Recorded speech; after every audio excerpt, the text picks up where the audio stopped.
In the quiet heart of an old house, time stretched. Dust motes danced in rare sunlight, oblivious to history. This room, once lively, now held profound stillness. On a scuffed table, a blank sheet lay, stark against faded wallpaper. A crimson crayon began a slow, deliberate roll across the wood, coming to rest at the paper's edge, as if guided. A story yet unwritten was poised to begin. The first marks were innocent, a chaotic dance of color, yet a subtle shift permeated the air. A forgotten wooden toy on a high shelf swayed imperceptibly. Old floorboards emitted a faint creak, too precise to be mere settling. The house itself drew a shallow, hesitant breath, acknowledging a new, unseen whisper on the edge of its ancient awareness. Days bled into nights. The drawing began its eerie transformation. Among the colorful chaos, a new form materialized. A tall, slender outline in pale gray crayon. A spectral visitor was emerging. In twilight, a sheer curtain rippled inward with languid grace, despite no breeze.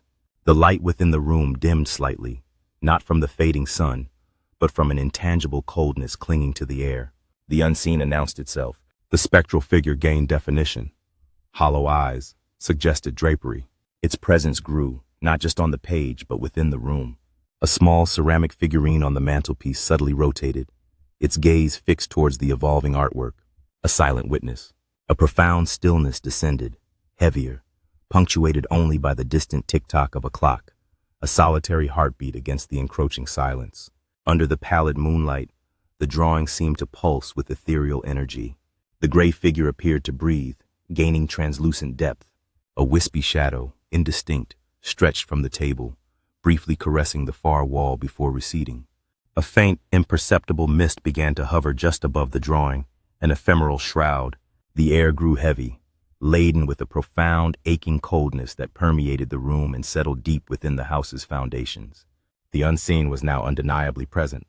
The drawing transformed, revealing a chilling narrative. The spectral hand, clearly defined, reached towards a smaller shape, a silent gesture, a connection forged. This was an echo of interactions no adult eye could perceive. A single floorboard beneath the table let out a loud, sudden creak, a sharp protest against the unseen's increasing weight. The house groaned, its timbers shifting, acknowledging this unsettling relationship etched onto paper. The figure on the page became more vivid, its presence palpable. Gray lines deepened, imbued with uncanny life, rendering the spectral visitor with startling clarity.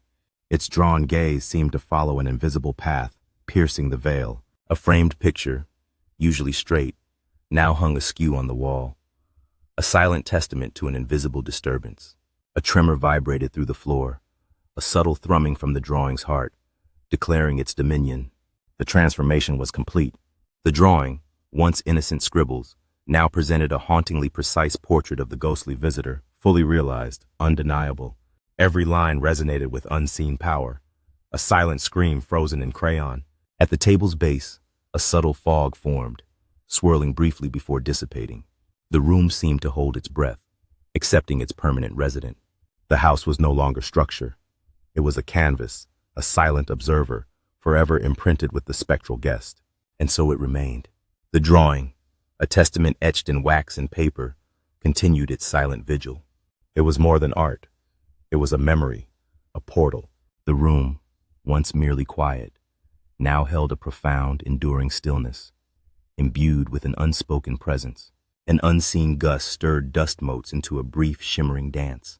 Then, they settled, leaving only the drawing, the chilling legacy of unseen ink, a story whispered through the silent, watchful eyes of the old house.